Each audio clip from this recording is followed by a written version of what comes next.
Conexão Poder. Oferecimento Mobile Escritórios. Maior criatividade por metro quadrado. Residencial Vale das Palmeiras. Seu apartamento rápido, fácil e incrível. Tubarão Esportes. A força do esporte. Realce Persianas para os ambientes mais charmosos. E Titânia Telecom. Soluções para conectar negócios e pessoas.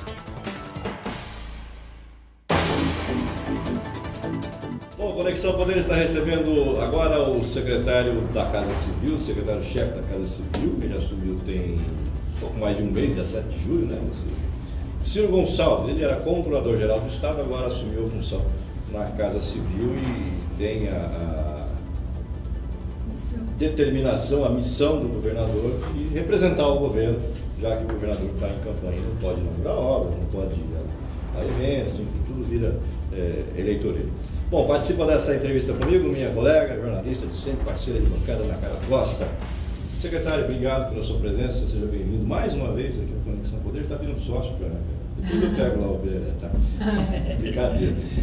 Não pode falar em Bereré, rapaz, vai todo mundo preso nessa história de Bereré. Ciro, o governador te chamou para a Casa Civil, mas o governo tem prazo para acabar. Existe, claro, a possibilidade de reeleição, mas eu queria saber se existe esse compromisso dele com você, de te manter na Casa Civil, caso ele consiga ser reeleito. Bom, obrigado Ana, obrigado André. Você está nervoso, cara? Está tremendo? Porque toma água aí, dá água pro Ciro aí. Obrigado, Ana. Obrigado, assim, ó. Obrigado, Ana. Obrigado. Tá assustado, Ciro? Obrigado. Não. Desliga o ar-condicionado, o povo tá com frio. Não, são 3 anos e meio, do convite. 3 anos e meio do convite do governador. O senhor é servidor de carreira. Ele é controlador de carreira, né? Sou auditor de carreira. Auditor de carreira. Sou um profissional da área de controle interno do Estado já há 9 anos. E há 3 anos e meio que recebi um convite, tive a honra de receber o convite para conduzir algo ali realmente já desafiador, ali já algo novo, né? Novidade na trajetória profissional de um servidor do Estado. A Controladoria Geral do Estado, ela tem já há algum tempo já essa característica de quem lidera esta entidade, a Controladoria, antes chamada Auditoria, ela já tinha essa característica, essa cultura já de ser representada, liderada por um auditor do Estado. É uma cultura ou uma regra? Era uma cultura, depois passou a ser uma regra legal, né? Isso para a instituição, para as atividades, a instituição teve muitos ganhos com isso, mas mas ali há 3 anos e meio, né, em janeiro de 2015, ali realmente era uma novidade para a minha trajetória profissional, mas o governador, ele sim identificou naquele momento que era o melhor para a controladoria, era o perfil. Não nos conhecíamos pessoalmente, nós fomos nos conhecer dia 23 de dezembro de 2014, então, e ali ele identificou, lógico, por conhecer alguns profissionais do meio de controle, né, promotores, auditores do Tribunal de Contas, enfim, acabaram direcionando ao meu nome.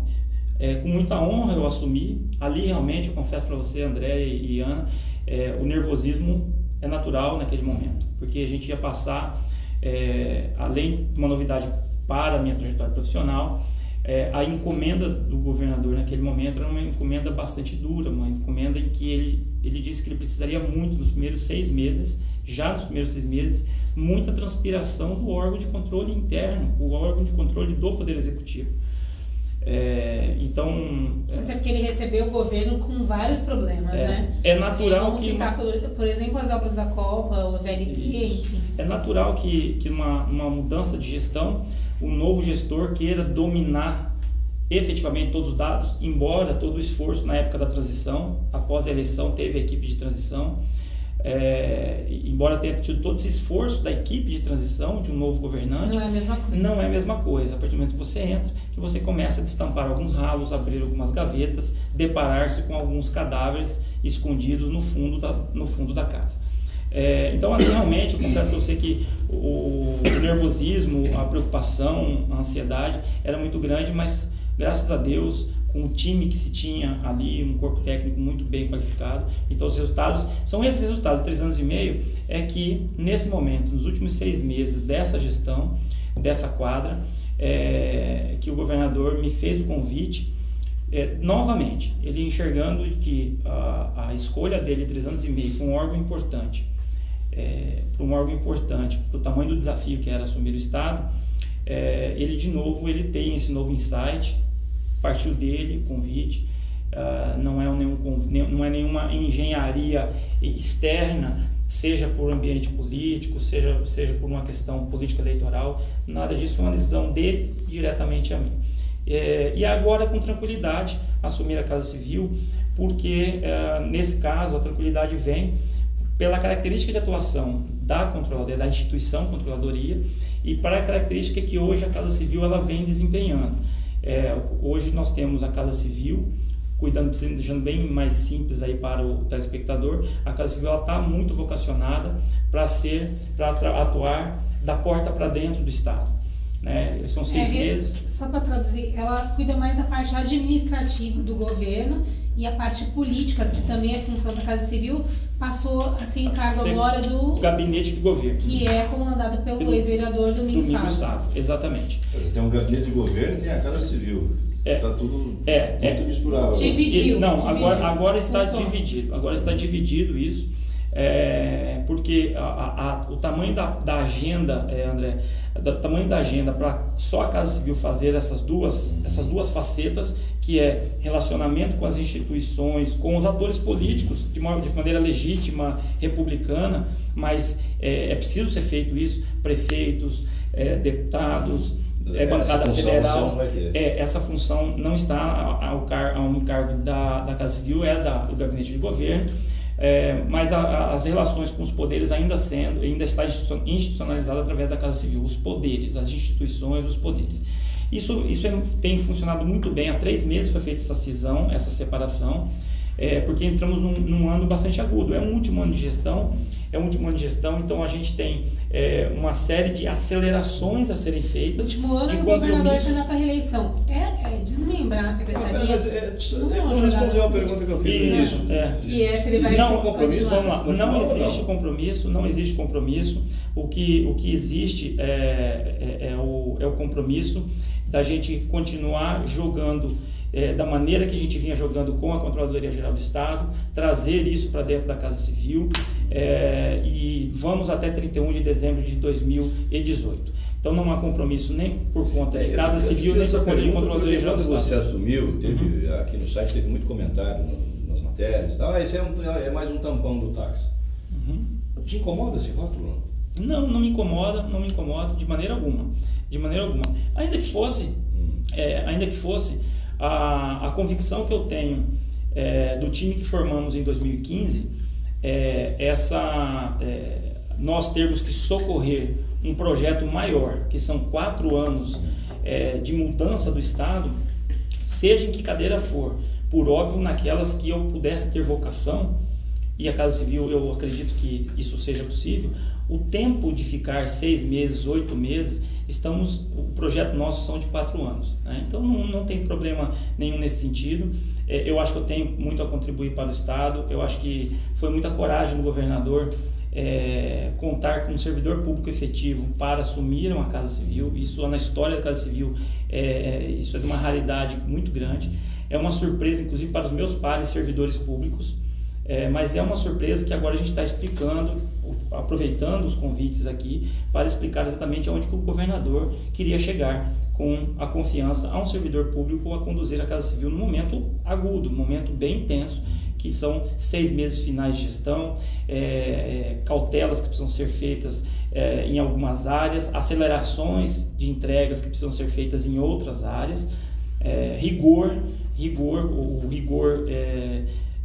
característico a mim e do Pedro. Esse rigor está presente na Casa Civil e é isso, o compromisso é até 31 de dezembro. Na verdade, o meu compromisso com ele é atender a expectativa, e a expectativa e o prazo é 31 de dezembro de 2018. O senhor fala em rigor, né? E aí eu fico me perguntando que essa divisão da Casa Civil num ano eleitoral e a gente ouviu comentários através da imprensa, adversários mesmo, opositores do governador questionando isso, que se criou-se uma secretaria comandada pelo Domingos Sávio, uma secretaria política para fazer campanha, usar essa estrutura do governo, do estado, para sedimentar aí a reeleição do governador.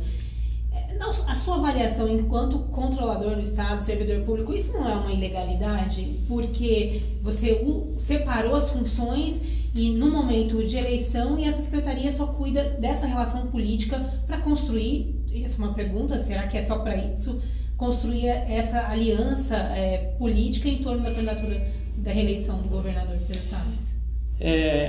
Não, ilegalidade não existe, tá? A ilegalidade não existe. E eu acho assim, eu acho muito pelo contrário. Eu acho que com isso fica mais racional. Então, além da agenda ficar muito grande para a Casa Civil, e eu também acho racional na medida que, tendo a Casa Civil e tendo o gabinete de governo, você também não tem nenhum perigo, nenhum problema de conflito de interesse reunido isso na mesma instituição ou no mesmo ator, no mesmo agente público. Essa foi a intenção há 3 meses atrás, de experimentar fazer essa cisão, e ela vem dando muito certo. Quem assumiu com essa cisão foi o Júlio Modesto da Casa Civil e o nosso colega Domingos Sávio assumiu o gabinete de governo. Então, ali já deu muito certo, está sendo muito útil. Mas se a função da Casa Civil de relação institucional com os poderes continua com o senhor enquanto secretário da Casa Civil, qual que é a função exatamente do gabinete aí que foi criado e está sendo comandado pelo Domingos Sávio? Porque você tem as instituições, vou dar um exemplo: poderes, Ministério Público, Defensoria Pública, você tem os poderes, Assembleia Legislativa, que você tem pautas institucionais entre essas, e você tem dentro dessas instituições, você tem os atores, seja os deputados no âmbito da Assembleia, seja sejam prefeitos. E essa relação do Estado com esse público, ela é legítima, ela é republicana. Mas ela fica com quem? Ela é necessária com o Domingos Sávio, com o gabinete de governo. Então, essa relação com esses... Porque o Poder Executivo ele não dialoga apenas com a Assembleia Legislativa. Ela não dialoga apenas com o Tribunal de Contas. O Poder Executivo, por vezes, dialoga com um representante da sociedade, que é um deputado, que é um vereador, que é um prefeito. Isso é plenamente normal. Eu estou vendo, a tua função vai ser muito mais burocrática do que política. Eu estou enganado? Depende assim, em que conotação se diz burocrática, né? Eu vou dizer diferente. Ela tem uma característica muito mais de olho na gestão das unidades do Poder Executivo, atentos à gestão, do que esse enlace de pautas mais... Esse é um modelo que, se for reeleito, o governador vai manter na próxima gestão, ou o senhor defende uma reestruturação? Porque a gente vê, emendando essa pergunta a uma outra que eu vou fazer agora, a gente vê uma crítica muito grande com relação ao governo ao não enxugamento da máquina, né? O número de secretarias, lá atrás, ou os gabinetes de gestão, né? Enfim... Qual que é a sua ideia de tamanho da estrutura do governo para uma próxima gestão, se o Taques for reeleito? É manter do jeito que está, ou o senhor defende a redução das secretarias, ou essa mesma divisão aí da Casa Civil, ou então reorganizar como era antes? Qual é a sua avaliação? Ótima pergunta, assim, uma pergunta muito interessante, assim, e que pede realmente, assim, uma pergunta bastante profunda, e a resposta realmente, eu acho que a resposta disso é muito importante, inclusive, para esse debate que agora, nesses 90 dias, nesse ambiente político-eleitoral, né, esses pontos de vista são importantes. Eu defendo, Ana, sim, que não só defendo, como temos essa pauta, temos essa agenda de diminuição de unidades do Poder Executivo, sobretudo em busca de todo o sacrifício que a gente está fazendo do equilíbrio fiscal do Poder Executivo. Há muito desafio de quem conduz o cofre, por exemplo, do Estado, a Secretaria de Fazenda, em acudir todas as necessidades do Estado. Então, algumas unidades dentro do Estado, eu acho que cabem uniões, cabem fusões. Nós temos aí um número de empresas públicas instaladas, cuja as entregas precisam ser analisadas para concluir esse custo-benefício de sua manutenção. Por que você acha que o governador Pedro Táxi não conseguiu fazer isso em quase 4 anos de governo? Algumas fusões foram feitas. Eu acho que a emenda constitucional 81 lá do ano passado nos impõe um dever de casa, e aí não é só da gestão do governador, mas impõe um dever de casa ao gestor, seja de agora, seja no período que ficar vigente os efeitos da emenda constitucional, em que a reforma administrativa ela tem que acontecer. Não só em Mato Grosso, mas em outros estados, no país inteiro. No país inteiro. Aí, voltando assim no início da pergunta, assim, olha, mas aí não é um paradoxo a questão de fusão? Então, assim, a questão de fusão de algumas entidades, por exemplo, o governador, quando começou, ele fez a fusão da Secretaria de Turismo, antes tinha Secretaria de Turismo, Secretaria de Esporte e Lazer, e o desenvolvimento econômico, e criou o desenvolvimento econômico para aglutinar. Então essas providências elas foram tomadas, mas nós temos espaço para fazer mais isso. Com relação ao gabinete, não significa redução de cargos, porque a gente vê, eu não sei se é o caso do governador Pedro Táxi, mas alguns gestores públicos, governadores, prefeitos, vamos fazer fusão, vamos reduzir o tamanho mas aí os cargos são só remanejados, né? Não há uma redução, né? Houve nesse caso a redução de fato? Houve a redução, custos e de pessoal? Houve a redução, mas vamos lá, quando você faz uma reforma administrativa, você fica um dos elementos que pode racionalizar essa despesa é o comissionado. Sim, é possível, mas eu vou dizer para você, eu acho que é muito pequeno. Houve essa redução. Reduziu 1.000 cargos, exatamente. Então essa redução, ela não dá esse fôlego, um impacto tão grande. Mas o que gera, eu acho que aí gera um efeito muito bom, é que você tem diminuição de custeio. Custeio é algo que porque assim é estigmatizada a questão do cargo comissionado. Sim. Demonizado. É demonizado. Foi utilizado de forma pejorativa durante muito tempo. Demonizado, né? E são atores fundamentais, importantes nesse processo. É bom que se registre que aí no estado de Mato Grosso, do quadro de comissionados, 75% dos servidores que estão hoje nas cadeiras de cargo comissionado são servidores efetivos que estão cumprindo essa missão. Eu sou uma prova disso. A dirigente agora mais um outro dado. Dirigente de entidades do Poder Executivo, hoje são 14 servidores efetivos à frente dirigindo alguma entidade dentro do Executivo. Então, assim, difícil de acontecer, né? Agora é difícil de acontecer, mas agora, voltando à questão do custeio, quando você faz a reforma administrativa e você acaba unindo várias despesas correntes, né? Locação de veículos, isso você consegue diminuir. Quando você aglutina, faz fusões, você consegue ter um bom ganho financeiro nesse aspecto. Mas assim, o senhor fala que foi feito isso, né? Foi reduzindo cargos, comissionados. É difícil de entender. Ele prometeu reduzir 20% Sim. na campanha. Sim. E conseguiu reduzir 18%, se não me engano. É exatamente isso. Então, prometeu, ficou impactado. Né? Chegou ali onde queria, na meta. Né? Mas assim, por que o estado de Mato Grosso passa por tanta dificuldade financeira?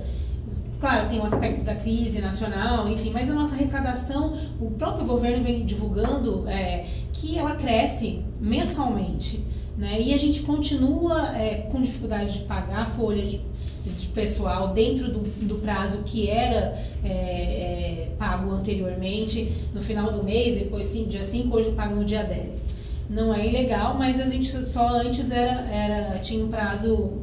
não está atrasando. Não está atrasando. Mudou, mas só que antes pagava dentro do mês. 30 né? dias recebe, então não é atraso. Mas assim, o governo tem dificuldade de pagar as entidades ligadas à saúde, fazer repasses constitucionais para os municípios. O que está acontecendo, secretário, com o governo de Mato Grosso? É má gestão, como os adversários insistem em acusar, em falar, ou é realmente falta de dinheiro? Tá. Você responde daqui a pouquinho. Ok. Pode ser, Ana Carla? Pode, claro, quem manda. Pode ser, senhor Edmota. O senhor corta aí, porque eu sei que o senhor aí lá.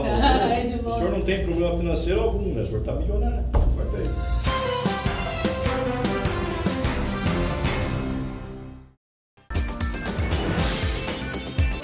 Muito bem, estamos de volta com o Ciro Gonçalves, ex-controlador-geral do Estado, hoje secretário-chefe da Casa Civil.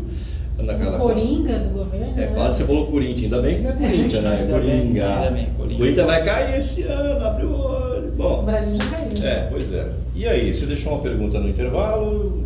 Você lembra da pergunta, né, cara? Lembro. O alemão não está do seu lado? O Alzheimer? Tá aí, não tá, então tá faça bem próximo, pergunta. né? Então, só para relembrar, né, quem está nos assistindo, o que falta no governo, de fato, né? Se é falta de gestão, como os adversários costumam afirmar, ou é falta de dinheiro? Se é falta de dinheiro, como que justifica essa arrecadação do Estado, que ela é crescente todos os meses e o próprio governo vem confirmando isso? Eu coloco como falta de dinheiro, a dificuldade hoje que existe para atender todas as políticas públicas reclamadas. A dificuldade é dinheiro, é financeiro. É importante compreender que a elevação, os degraus que ano após ano a receita vem aumentando, ela está intimamente ligada, você precisa compreender o que é aumento real e aumento nominal. Tá? Então, aumentar ano após ano a arrecadação, esse aumento está proporcional, ela está equivalente às despesas que o Estado possui. Por exemplo, um grande bloco da despesa pública no Estado de Mato Grosso hoje é a folha de pagamento. Tá? Então, se você aumenta a receita, é da natureza do próprio efeito inflacionário ano após ano. Nós tivemos um ano, em 2015 para 16, salvo engano, ou de 15 para 16, que a inflação foi quase 11%. Então, quando a gente olha a série histórica... da Dilma. Quando a gente olha a série histórica da arrecadação, pura e simplesmente, ela eleva. É o que a gente chama de crescimento. Ele é um crescimento nominal, mas é um crescimento real. Esse é um detalhe. Então, hoje, metade, para facilitar para o telespectador, metade do que o Estado tem que fazer gestão de despesa, ela é folha de pagamento. A folha de pagamento, o que foi deixado indexado em leis de carreiras, ela impôs aumentos reais nesses anos que estamos enfrentando, aumentos reais acima da inflação. Quer dizer, não é apenas o aumento da inflação, o aumento nominal, o aumento acima da inflação. Né, de efeito... É uma estratégia que foi tomada no último ano da gestão passada, porque fala-se muito, Ana, da corrupção, da fraude em contratos administrativos, fraude em incentivos fiscais, fraude na receita, né, nos incentivos fiscais. E com relação à folha de pagamento, ela não é fraude, isso não é fraude. Alguns foram processos legislativos corretos, que caminharam de maneira correta, mas faltou um elemento nesse trabalho, que é o estudo de impacto dos anos subsequentes. Por responsabilidade mesmo. E isso é responsabilidade. Então eu não colocaria isso como fraude, mas a ausência de um estudo de impacto do ano seguinte chega a ser irresponsável. Mas o governo teria a opção de não dar esses aumentos, eu vou desmistificar isso. Porque há muitas críticas com relação a isso. Então, eu queria aproveitar a oportunidade. Não há opção do gestor para esse aspecto. Fala-se muita gente de fora e que não conhece a matéria, a repercussão jurídica disso, ou a guarida jurídica disso, como que isso é recebido pelos tribunais. É algo que foi garantido ao servidor.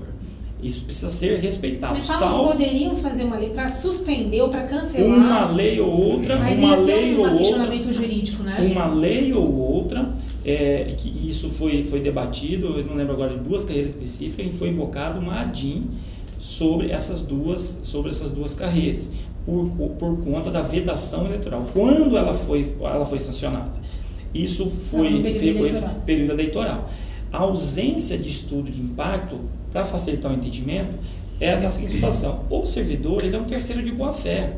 Se não tinha estudo de impacto, não pode ele ser penalizado. Não tinha mesmo? não tinha estudo de impacto. Então, o terceiro de boa-fé, ele não pode ser responsabilizado na sua programação financeira, na sua saúde financeira. A análise a questão é essa.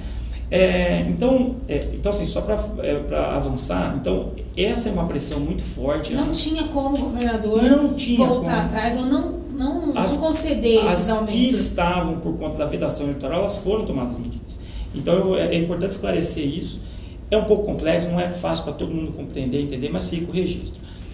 Outra despesa muito grande que ficou decorrente dos financiamentos, do endividamento do Estado. Então, a dívida pública do Estado, ano a ano, a partir de 2015, ela subiu muito por conta dos empréstimos para a Copa sobretudo Copa do Mundo. Inclusive dolarizados, né? Copa do Mundo, MT integrado e Bank of America. Então, para facilitar, esses dois pontos fazem com que, Ana, fique à disposição do gestor fazer a gestão, ela fica extremamente restrita. Mas ainda assim, aí falando daqueles que se aventuram com relação a culpa ser da gestão, da má gestão, é que com todo esse aumento da dívida e da folha, quando a gente fala da folha, a gente coloca aqui folha dos ativos e da Previdência, mesmo com esse sacrifício, nós equilibramos os pratos e avançamos em muitas áreas. Hoje nós temos, Ana, foi nessa gestão que nós fizemos concurso público para a educação. Seria impensável, com dificuldade financeira, fazer o concurso para a educação, mas há um déficit gigantesco, contratos temporários totalmente ilegais, contratos temporários que aí estavam e que foram enfrentados pela nossa gestão. Nós colocamos para dentro... Substituiu o que era temporário por efetivo. Por efetivos. Dizer, não houve, em tese, impacto. Não, em tese não. Concretamente não houve. Deu normalidade a isso. Isso vai dar um ganho no médio prazo na educação, porque é o que a gente chama a rotatividade do contrato temporário, faz com que o aluno que esteja lá na escola, esse troca-troca do temporário, o nível de educação vai lá embaixo. Mas a forma como o senhor coloca... fazer o papel de advogado do diabo, não distorcer, embora o seu cavanhaque esteja bem cafajeste.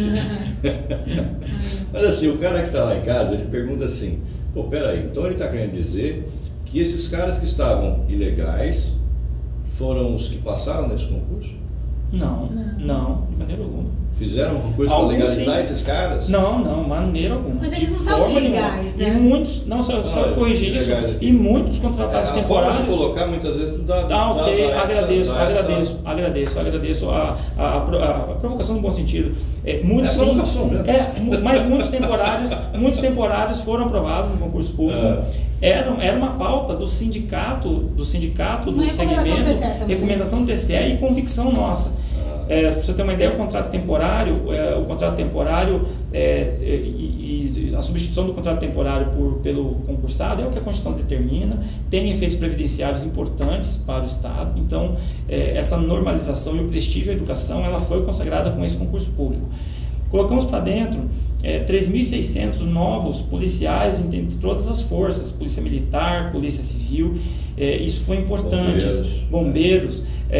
Então, assim, várias pautas nós precisamos avançar, só foi possível com gestão. Mas, secretário, então o senhor está dizendo o seguinte, independente se é pelo táxi ou não, a situação seria igual, ou será igual, porque há um questionamento muito sério com relação à capacidade de gestão dessa atual governo. Então, o que o senhor quer traduzir aí? Então, a gente tem os problemas não conseguem, eles estão postos, independente se é A ou B, como está administrando. Mas assim, eu vejo uma situação específica como a saúde, que é o principal gargalo, não só desse governo, mas de todos os outros e no Brasil todo. A gente parece que retrocedeu com relação à saúde pública em Mato Grosso.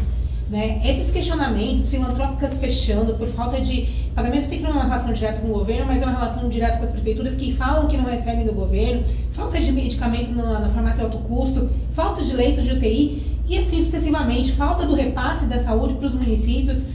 O que é isso? Isso não é má gestão? Não, vamos lá. Caracterizar o que você coloca como má gestão e que piorou a saúde, eu vou dizer para você o seguinte, vou começar com um exemplo, quero dar outros mais, agradeço porque é a oportunidade realmente de fazer o contraponto a tudo isso, né? Mas só quem tem na família alguém que precisa socorrer da saúde pública para levar o seu parente para um centro de reabilitação público, tá? Um centro de reabilitação de fisioterapia. Conheço ele muito, inclusive tem uma pessoa da minha família que cresceu ali. Eu sempre acompanhei, eu cresci ali dentro também. E conheço a realidade de perto do Dom Aquino Correia. Ótimo. Ótimo. E é isso, assim, a gente coincide também, porque eu também tenho uma parente bem próxima, muito parecida com a situação, acompanhei muito.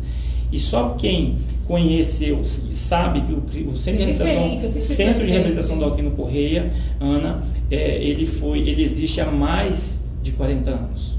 Há mais de 40 anos. Quem o visita e o conhece, ele está lá, sem nunca ter sido reformado.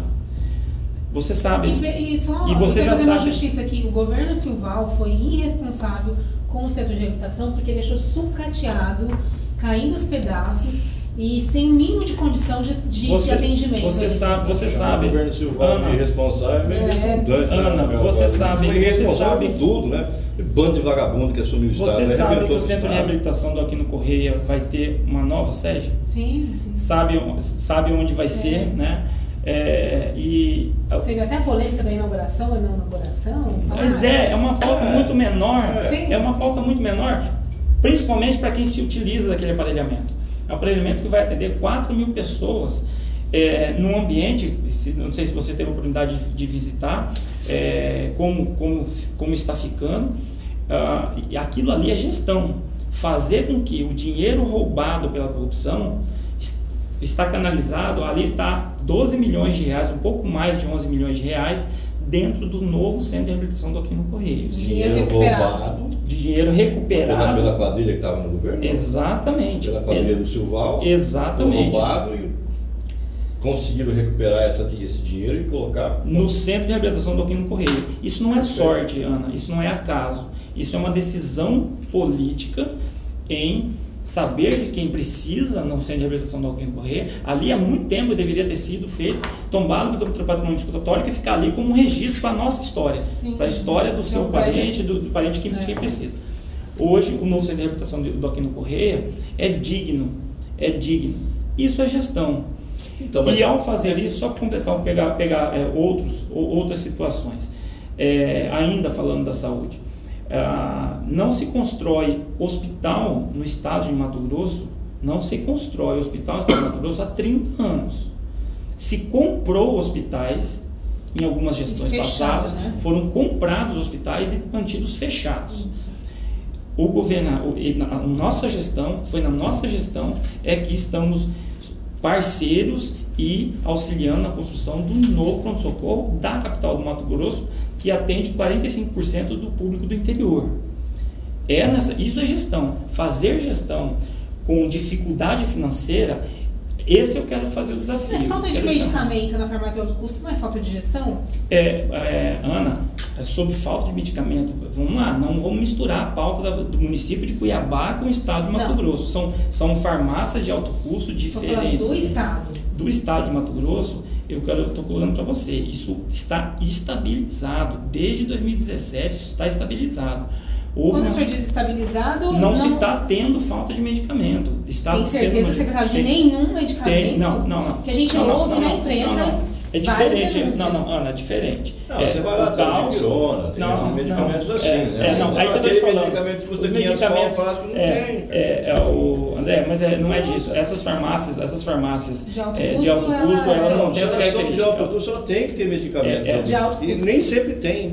A pessoa que faz uso de medicamento para diabetes, por exemplo, aqueles medicamentos que você tem que usar a vida inteira e de uso contínuo, rotineiramente, doenças crônicas, se chegar lá não tem. Eu afirmo isso para você, que assim, que nós tivemos uma pauta recente, faz há pouco tempo, inclusive acho que a Secretaria Municipal de Saúde, acho que saiu, tinha uma questão de falta de medicamento da farmácia de alto custo, da Prefeitura de Cuiabá, onde o catálogo de medicamentos que é obrigado a prestar pelo município é um, do Estado é outro. Então você está dizendo que do Estado não tem esse problema? Do Estado não tem esse problema. Nós tínhamos problema histórico, problema histórico de gestões.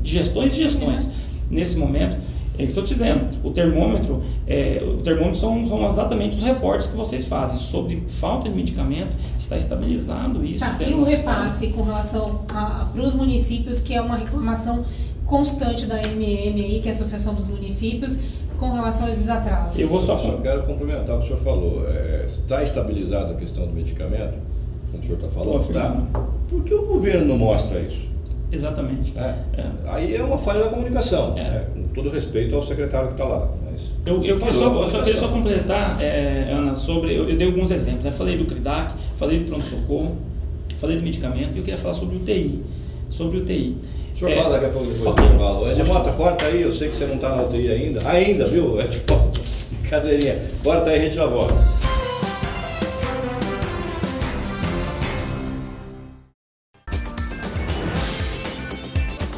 Bom, estamos de volta com o Ciro Gonçalves para esse último bloco do Conexão Poder, assuntos polêmicos em pauta. Ana Carla Costa tem perguntas duríssimas. Não, o secretário só ia falar sobre a UTI, né? Ia completar a questão do medicamento, da farmácia alto custo. Você está dizendo que está estabilizado, mas tem gente dizendo que não tem certos medicamentos lá. Precisa ver isso, secretário. Ana Carla. E a gente tem aí uma pergunta espinhosa depois sobre do Odécimo, mas o senhor ia falar sobre a UTI. Isso, só para fechar a questão da saúde. Então, depois eu quero saber sobre quem fez a sua base. Essa máxima da saúde está um caos, não muda, parece que está pior, tal. Eu só estava capitulando aí alguns pontos que eu dizia no bloco anterior. Eu queria fechar com a questão da UTI. Falta UTI, né? Foi no contexto que você colocou, falta isso, falta aquilo, falta UTI. Carla, foi nessa gestão, hoje existem credenciados, ou seja, é pago pelo Estado 200 UTIs no Estado de Mato Grosso. O Estado de Mato Grosso, nesses últimos 3 anos e meio, esse é um dos esforços financeiros que tem sido feito e o Estado não abre mão disso. Só para as pessoas entenderem, quando o senhor fala que são pagos com filantrópicos e hospitais privados, né? Exatamente. São os leitos de retaguarda, né, que eles chamam?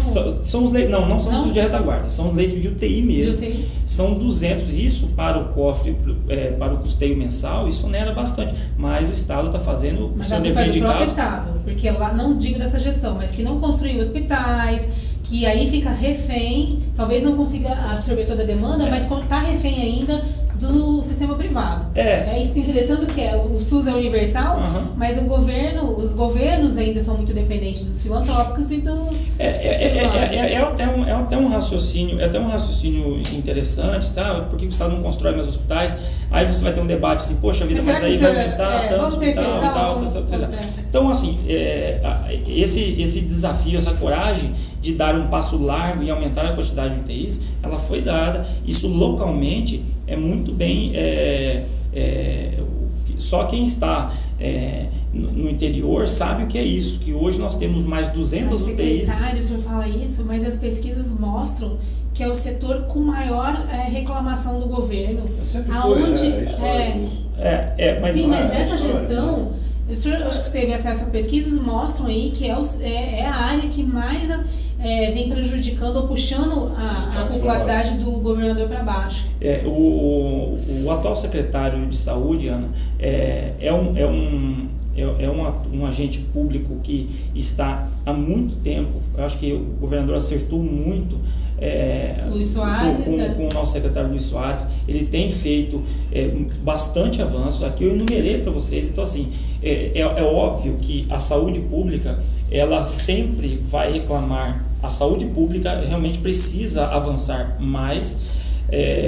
A dificuldade na saúde pública tem um pouco a ver com a crise econômica que vive, que atravessa o país, que atravessou o país agudamente ano passado. Acho que a fase mais aguda foi 2017.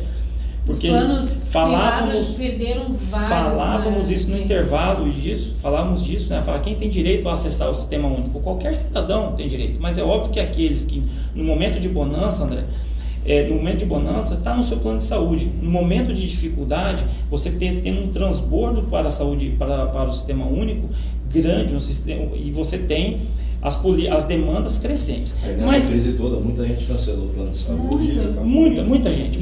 Mas o sistema é único de saúde, ele tem que suportar essa avalanche. Não estamos aqui dando as costas para esse problema. Mas quando a gente fala que nós avançamos com UTIs, quando a gente fala que a gente está avançando com algumas unidades descentralizadas da Secretaria de Saúde, unidades próprias, essa gestão herdou a estrutura dos hospitais regionais, todos eles das famosas OSS, da gestão do secretário que elucubrou essa modelagem. Sanear tudo isso foi na nossa gestão. Hoje nós temos o Hospital Regional de Sinop e o Hospital Regional de Rondonópolis funcionando com normalidade, sendo reformados os prédios desses hospitais. É uma realidade, Ana, que foge da nossa Cuiabá e Várzea Grande, mas ela é de um público importante dentro do estado, e que isso está acontecendo.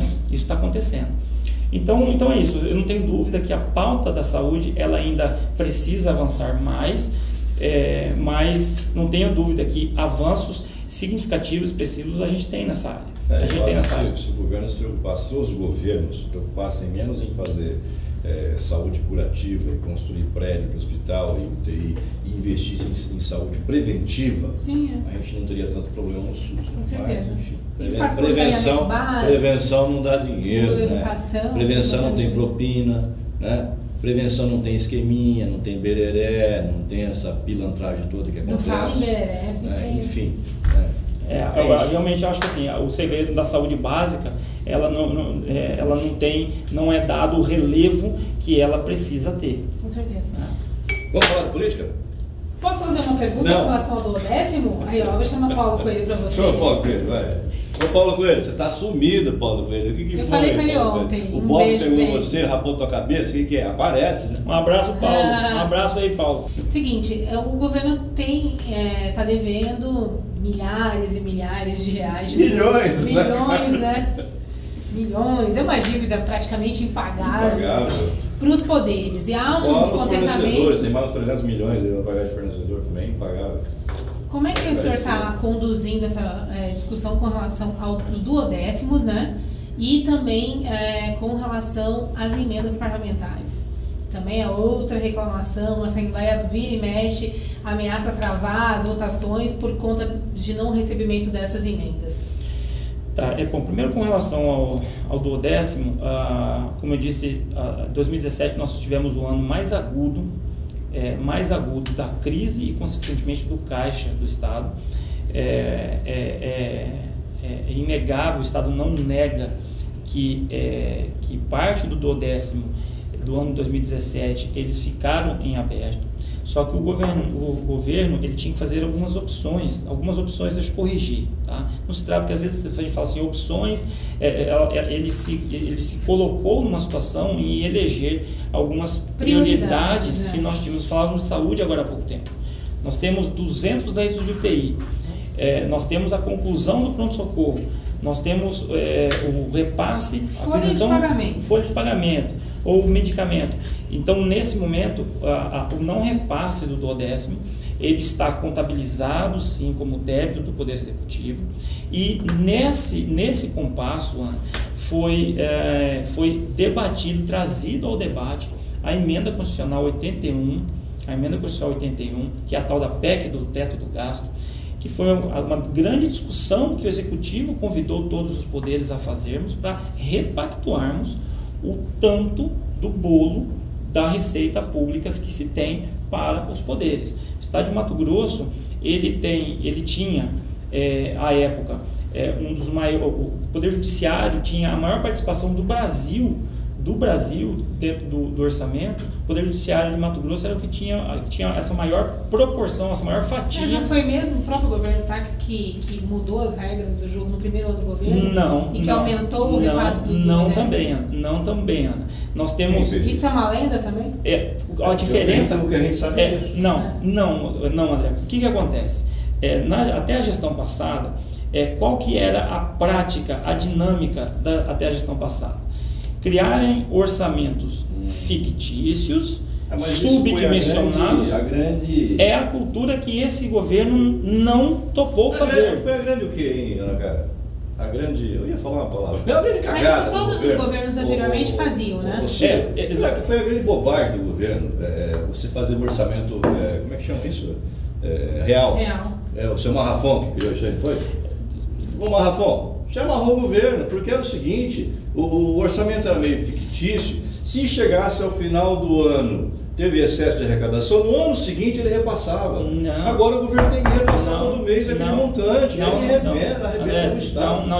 Isso quem me falou foi o seu secretário anterior, o Adolfo falou isso, o Wilson Santos, quando secretário de cidade, falou isso, o Marrafon acabou explicando isso aqui também, quer dizer, arrebentou o Estado. Não, é assim, vamos lá, eu discordo, permita discordar, é a conduta que a conduta optada por esse governo, é a relação com os poderes de maneira republicana. Mas eu sei que o governo se arrependeu de fazer isso. Não arrepende. E vai continuar fazendo. É que o valor, o governador sentou aqui e falou. Não, o André, não foi, você estava na André, é diferente. Ele falando do orçamento real, que aí todo ano você repassava só no final do ano seguinte, agora você tem que repassar dentro do ano. Ele não admite que foi um erro, mas ele colocou isso como uma dificuldade enorme, gigantesca do governo. Então, mas é o que eu estava explicando com a emenda constitucional. A emenda constitucional, esse repacto com os poderes, ele era fundamental e necessário fazer e foi feito. Foi feito o enfrentamento, o diálogo aconteceu entre os poderes e isso está repactuado para normalizar esse disparate que se tinha historicamente. Na verdade, André, o debate a dinâmica do orçamento não é dessa forma que você colocou. Eu fiz uma conta de padaria para as pessoas entendam. Mas é mais ou menos isso. Mas aí que tá, as pessoas podem entender, André, mas a questão, aí as pessoas vão entender da maneira errada. Ela não era assim, eu comecei a explicar. Ao subdimensionar, a cada excesso de arrecadação, e não era coisa de final de ano, não. A gente precisa lembrar que o ex-governador confessou como funcionava o mensalinho dentro do poder legislativo. E funcionava através desses excessos de arrecadação. Começou com o dinheiro filmado, que era o dinheiro vivo. Depois do dinheiro vivo, optou-se em fazer através do orçamento. Através do orçamento. Porque você tinha o poder legislativo na mão do poder executivo. Ao sair o excesso de arrecadação, você está rezando a minha missa? Então é no mês do excesso de arrecadação, está aqui o seu, no orçamento. Para o leigo olhar, está tudo legal, tudo legítimo. Não sou eu que estou falando. É o ex-governador. Ia para o cofre do poder, ia para o bolso do deputado. Mas não, era obrigado. Dessa forma que você está falando, é o que acontecia. Ela ia para o poder e lá no poder fazia gestões, que aí é outra operação das presidências passadas. Mas tinha que passar. A gente sabe que operações que não fez. Exatamente, essas outras operações. Né? Então, esse modus operandi. Esse modus operandi é que em 1º de janeiro de 2015, desde 1º de janeiro de 2015, o Estado não ia se sujeitar a isso. Ponto. A questão é que em 2015, o gestor que assume no primeiro ano de gestão, ele pega o orçamento que o gestor anterior deixou. Tá? Então o orçamento de 2015 estava desenhado dessa forma. Um orçamento baixo e a cada mês do excesso de arrecadação vinha um mensalinho para mas a prática do governador não é essa. Ele podia refazer o repasse mensalmente sem condicionar se você está me apoiando ou não, se você vai me aprovar minhas contas ou não. É isso que foi feito. Foi isso que foi feito. Optou-se por fazer o orçamento real para fugir dessa questão do... É isso que foi feito, Ana. Aí, no primeiro orçamento escrito pela nossa gestão, foi o orçamento de 16. E ao escrever o orçamento de 16, falou, nós não vamos ter essa prática. É uma prática institucional entre poderes. O orçamento é esse. Por que isso que se vai fazer um orçamento? Um exemplo, tá? De 10 bi, chegava no final do ano, chegava a 15 bi. Mas que erro de cálculo é esse? Planejamento é algo para ser levado a sério nesse país. Orçamento, os poderes precisam ter planejamento do que eles vão poder fazer no ano. Para isso serve o orçamento. as comarcas, vai ampliar ou vai ter que compactar as comarcas? Aí aconteceu o quê? Não conseguiu pagar os poderes.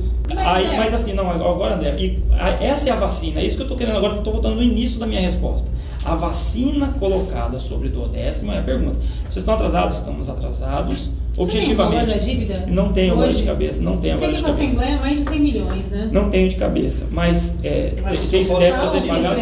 A diferença entre o remédio e o veneno é a dose. Eu acho que dosaram errado essa vacina e virou veneno. Não, eu estou dizendo que a vacina agora, eu estou falando que a vacina agora, a emenda constitucional, que é a PEC do teto do gasto, ela fez com que os poderes sentassem à mesa e repactuassem, dizendo o seguinte: olha, essa herança que vocês tinham, esse céu de brigadeiro que vocês tinham, está descolado da realidade econômica do país. Precisamos fazer o sacrifício, os poderes concordaram, de uma maneira, repito, republicana, transparente. Vocês acompanharam, vocês reportaram, vocês trouxeram. Muito felizes, mas não muito felizes, é normal. E uns ainda falam que é normal. Se você fizer para sua filha, você aumenta a mesada dela, daqui um dia fala para ela que você vai diminuir. Tenta falar para ela que você vai diminuir. Você vai ter dificuldades. Você vai ter dificuldades. Eu não estou defendendo a ilegalidade, acho que tem que ser repassado o que é de direito, mas o que eu acho interessante é que os poderes sobreviveram muito bem com esses atrasos, né? Ponto. Eu acho que assim, a emenda constitucional. Há um excesso de em resumo, de dinheiro. A questão, só para concluir, objetivamente, 2017 existem haveres dos 2018 poderes. está pagando? Do 2018 está regularmente, está encaixado, já está sob o guarda-chuva da emenda constitucional, em que se repactou esses tetos. E é isso que está permitindo você ter a estabilidade entre os poderes. Temos sim a pagar esse débito, não se negue isso. Como é que vai pagar isso? A regra desse pagamento é na evolução dos efeitos da emenda constitucional. Então você colocou o novo teto do gasto. Então, à medida que você for ter excesso de arrecadação, aumento real, real da arrecadação, é que vai sendo feita a liquidação dessa dívida. Já começou a ser feito? Não começou ainda. Porque desses poderes abrirem mão. Abriu aqui minha calça, na verdade. Poderem abrir mão dessa dívida e... Não, acredito que não é desejo do executivo. Dívida e tal, não é interesse. Para fazer cumprir a PEC 81 vai ter que rezar o Salmo 91, né, cara? O tempo inteiro. Rezar muito. Não funciona. Mas eu acho que é isso. Eu acho que foi uma postura extremamente... Com relação às emendas. Sim. Eu acho que do Nordeste a gente já tem essa repactuação aí, o governo também vai tentar. Com relação às emendas. Sim. Como é que está essa situação? Como está se resolvendo essa questão? Está proibido, de pagar a emenda. Não, mas tem uma dívida, os deputados reclamam, a Assembleia reclama que há muito tempo não se paga, né? Não, também assim, não é há muito tempo não se paga. Existem emendas que realmente estão em atraso para fazer o pagamento. No período da vedação no período eleitoral, pagamento de novas emendas, elas estão vedadas desde que a obra ou serviço não tenha sido iniciada. Então assim, nada pode começar agora, mas as emendas que os objetos que já estavam em execução, por exemplo, obras. Você tem uma obra cuja a emenda que tornou-se um convênio de R$1 milhão, já passou 400 mil e ela está em execução. É normal, a legislação permite que esse pagamento continue fluindo. O que não dá é para pagar a emenda de farra, né? O que tem de deputado fazendo emenda para bancar festinha de família no interior é brincadeira, né? Aí é 500 mil para um, 200 mil para o outro, 1 milhão para o outro, é dinheiro nosso que está indo. As emendas... Então, mas tem essas emendas, elas são publicadas no Diário Oficial, então, e aí ficam cobrando do governo que tem que pagar. É festa do boi, é festa do peão, é festa parada gay, um monte de coisa. Os caras fazem emenda e colocam lá, e nós temos que pagar. Estamos nesse momento, Ana, na verdade, da semana passada e essa semana, estamos num esforço integrado entre Secretaria de Cidades, Secretaria de Educação e Secretaria de Saúde, onde nós temos reuniões de emendas, um grande volume, são as que estão sendo priorizadas, uma reunião importante de emendas, e aí são emendas cuja finalidade, André, são finalidades realmente que acudem em necessidades mais emergentes, né? Mais emergentes. E a gente quer dar semana passada foram pagos mais cerca de 8 ou 9 milhões em emendas a semana passada. Então, tem deputado reclamando aí que não apoia o governador se não receber emenda, então já com esse pagamento aí já dá uma amenizada no descontentamento. Mas está sendo feito de maneira isonômica, Ana, está sendo feito de maneira isonômica. Enfim, esse jogo político aí envolvendo as emendas. Esse jogo político, como você disse, né, a reclamação e tudo mais, a gente está jogando de maneira limpa, respeitando cronologia, respeitando o acudimento de necessidades mais prementes, né? E assim, a gente quer, mesmo com a dificuldade financeira, a gente conseguiu, porque semana passada a gente estava num processo de entesouramento do Caixa, porque o salário foi pago agora no dia 10, né, na última terça-feira, e então essa semana a gente quer ver se a gente avança um pouco mais com relação a essas emendas. Mas deixando claro, só as emendas de objetos que já estavam em execução. Quero entrar estou vendo perguntas aqui que o pessoal manda no WhatsApp pra gente. A pergunta da Juliana aqui para o senhor. Isso é uma pergunta só? Gigantesca. Vou tentar resumir. Não coube, não. É sobre o VLT. Okay. O senhor e o governo afirmam que o contrato com o consórcio do VLT foi rompido, mas não foi, está sob júdice. Mantido por força liminar obedecida no TJ pelo próprio consórcio. Como então o governo pretende lançar um novo edital? E contratar outra empresa, não vai gerar mais custo? Não. A pergunta da Juliana. Juliana, acompanhe lá o andamento processual. Ela teve uma liminar, essa liminar condicionou ao executivo apenas rescindir após a notificação da empresa. Isso já foi feito, já foi publicado no Diário Oficial. O contrato já está rescindido, sim, tá? Realmente teve uma liminar. Isso é bom deixar bem claro. Por aí o cidadão consegue perceber o tão difícil foi a nossa luta de saneamento desse golpe quase perfeito chamado VLT para as contas públicas. Então é óbvio que o consórcio VLT ele não se curvou à decisão, procurou o seu direito à justiça, atendemos a liminar, saneamos o processo e publicamos a rescisão. Agora, mesmo com a nova licitação, André, o Estado não está inocentemente achando que o consórcio não vai continuar interpelando por medidas judiciais, mas para esse jogo a gente está muito preparado. Ricardo de Freitas pergunta, ex-deputado, e a RDC do VLT? É isso aí, tem a ver com a pergunta da Juliana. Está respondida a pergunta, uma resposta em duas. Você tem pergunta, Ana Carla, sobre essa questão? Fique à vontade. Falar de política, igual o governador, política. Tá, então vamos falar de política. Deixa o VLT, que para mim não vai ter. Então, vai ter, um dia a gente vai ver. Me cobrem daqui a 10 anos aqui no Conexão Poder, se o VLT estiver andando, eu passo pelado no trilho. Que isso? Não, meu Deus do céu. Me cobrem. Isso não, né? Pelado, de Várzea Grande até o CPA. Vai rodar essa porcaria, não. Tomara que não fica corda. Tomara que não fica pronto, o Gordo tá falando. O povo cuiabano acorda, essa porcaria não fica pronta nunca. Não fala, porcaria. Não fica. Era o povo eu falei isso em 2012. Nós estamos em 2018. Eu vou completar. Eu vou completar o que a Ana falou assim, não fala, e também assim o povo merece. Eu acho assim, eu vou dizer o seguinte, mas eu mereço ter uma Ferrari, mas eu não posso comprar. Eu vou completar. O secretário de Cidades, o Wilson Santos, sentou aqui e falou: Cuiabá não comporta o VLT. Falou ou não falou, Gordo? Falou. Não comporta. Deixa eu... Vamos jogar um bilhão fora, né? Não vai jogar, sei lá o que vai fazer com isso. É por isso que eu digo que foi um só golpe. Vai dar certo se entregarem para uma empresa, termina essa obra e toca. É isso aí. o governo não botar mais nenhum tostão. Aí tudo bem. Aí até pode funcionar. Olha, mas assim não vai valer. Não. Deixa eu explicar. Vai dar pelado, ele tá louco pra andar Deixa eu pelado. falar. Nessa condição você fica vestido. Só sai se fizerem assim. Tá. E pelo que eu vejo não vai ser assim. Sei, e aí, O governo quer fazer. Não funciona. O trabalho que, só completar sobre isso, André, nossa briga, o nosso esforço com relação ao VLT, de enfrentar o golpe quase perfeito chamado VLT,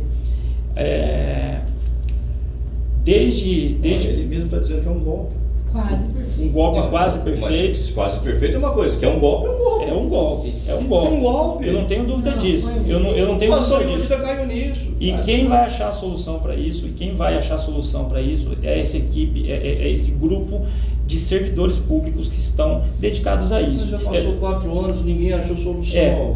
Não, mas é que você tem que entender que achar a solução, eu precisava vencer. Veja a pergunta da Juliana. Veja a pergunta de Juliana. A pergunta de Juliana, ela é perspicaz, a pergunta. Escuta, como que você vai passar para um outro contrato, vai fazer uma nova licitação e vai continuar o VLT se você não resolveu? Eu precisava resolver essa primeira questão. Como que eu resolvo essa primeira questão? Eu trouxe o furúnculo a furo. É como casar com uma pessoa sem divorciar da outra. Né? Eu trouxe o furúnculo a furo. Vai dar certo, é bigamia. Então, com as auditorias, com os trabalhos que foram feitos, com o enfrentamento que foi feito, e compartilhamento com o Ministério Público Estadual, Federal e Polícia Federal, chegamos no ponto da Operação Descarrilho, confissões do ex-governador, aí o golpe que era quase que perfeito, nós chegamos na revelação perfeita. Na revelação perfeita, que é a conjunção de evidências, provas e confissões. É com isso que permitiu que o Estado ficasse gigante nesse debate. Nós não estávamos gigantes nesse debate. Nós estávamos correndo risco. Eu não podia fazer igual a Juliana disse. Simplesmente você vai lá dar uma caneta assim, rescindido está, agora eu vou achar outro rumo.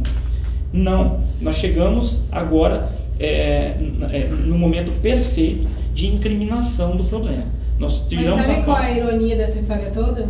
Que foi o Silval que ajudou a destravar essa história, o VLT confessando os crimes. Aí você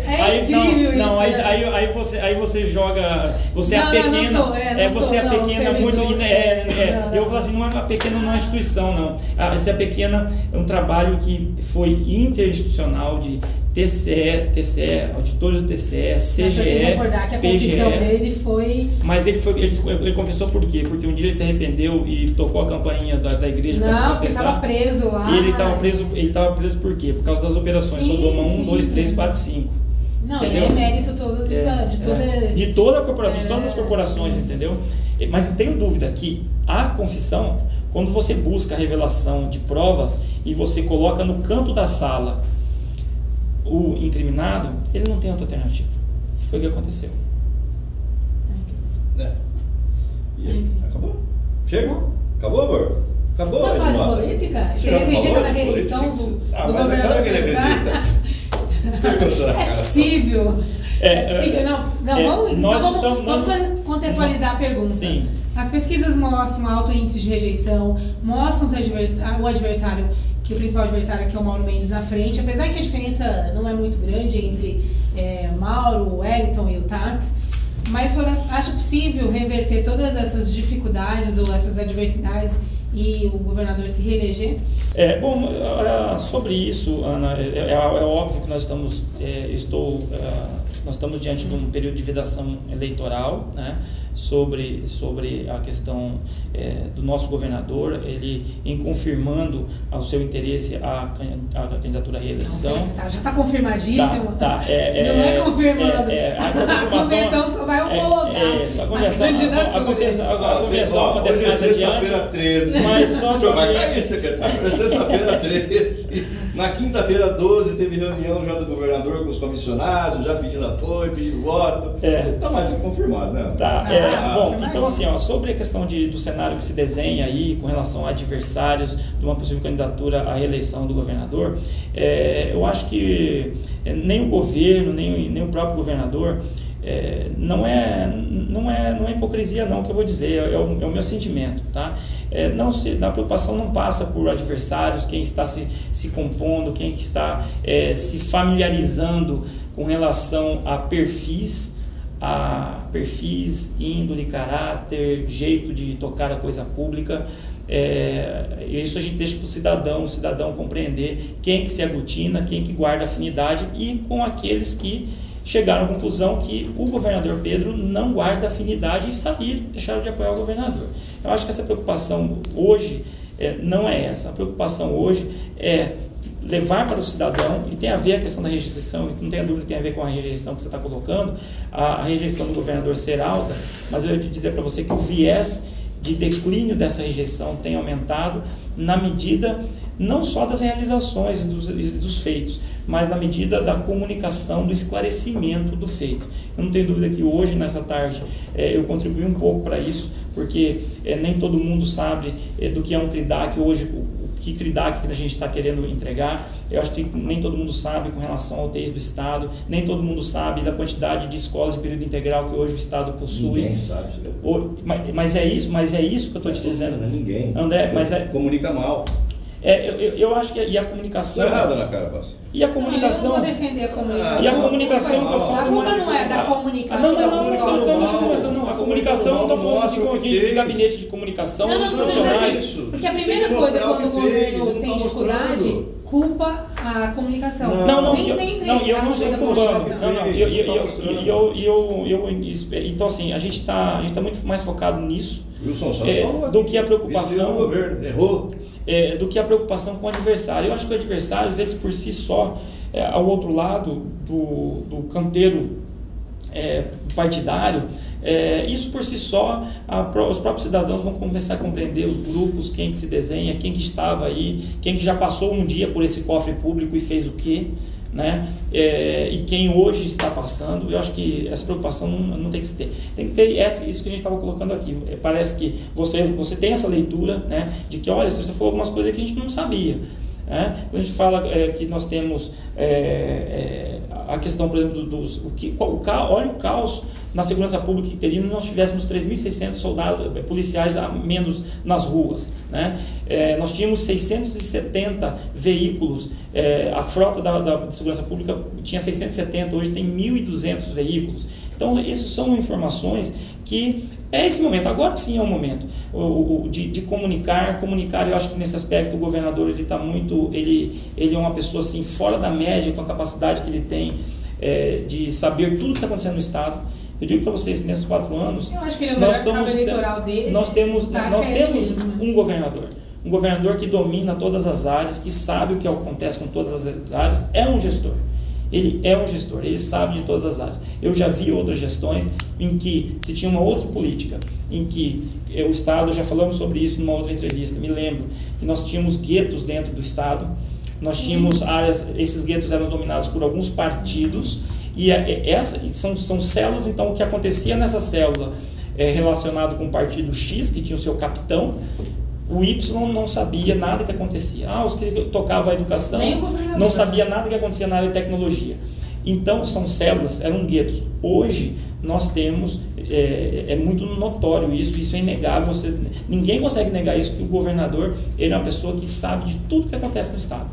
E é isso, ele é o grande comunicador, ele tem sido realmente a nossa ponta de lança dessa comunicação. Eu não tenho dúvida que nesse ambiente, Ana, é um ambiente fértil para que ele faça votos para isso, que tenha êxito em confirmando, e a gente está trabalhando para isso, porque depurar esse Estado em apenas 4 anos não era missão, a missão não é suficiente. Mudar esse Estado é um processo de mudança. Mudar o Estado passa por 2 anos de pé no freio, criticados em alguns momentos, criticados pelo mercado, auditorias, revelação, mas graças a Deus nesse aspecto a gente teve bastante êxito. Nós tivemos economias significativas em muitas áreas, porque nós tiramos as gorduras que tinham no Estado, e agora precisa continuar mudando. Ele já fugiu da política, né? Está falando já da gestão. Focou na gestão. O que você pensa dessa história do Mauro Mendes? Vai, não vai, fica, não fica? Do MDB? É um coro de... né? E aí? Então, é isso que eu estava dizendo. Eu acho que não tem que se preocupar com isso. Você acha que ele acabou dando um discurso? Eu acho que não tem que se preocupar com isso. Quando eu disse a questão dos desenhos, né, essas afinidades e junções que estão acontecendo, não nos surpreende. Você falou de guetos e tal, de partidos, enfim. Aí está lá MDB, leia-se Silval Barbosa, né? Leia-se toda essa turma aí.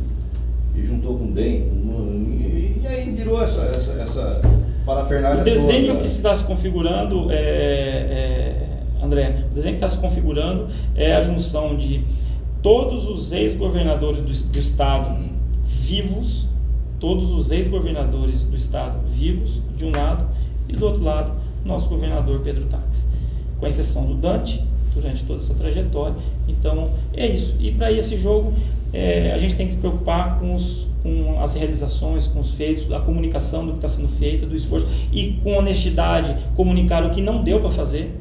Isso é rico. Isso tem que ser rico por parte do nosso cidadão, observar mostra isso. Humildade também, mostra humildade. Mostra humildade. Cenário aqui, mostra humildade. Agora, você tem que me avisar. Mas o desenho que está se configurando é esse. E com relação a isso, eu acredito que o governador está muito bem preparado para isso. E que vai dar tudo certo. Eu vi esse negócio aqui. E o secretário tentando manter o raciocínio dele, concluir, você quase derrubando o cenário. Quero entregar para o senhor aqui a caneca. Esse programa não já foi mais sério. O Adriano Ormoni colou errado aqui. O Adriano, vamos caprichar mais na colagem aqui, né? Enfim, a caneca da Tubarão Esportes, oferecida para o senhor. O senhor já deve ter umas 3 lá no seu gabinete na Contraloria. Coloca isso na Casa Civil.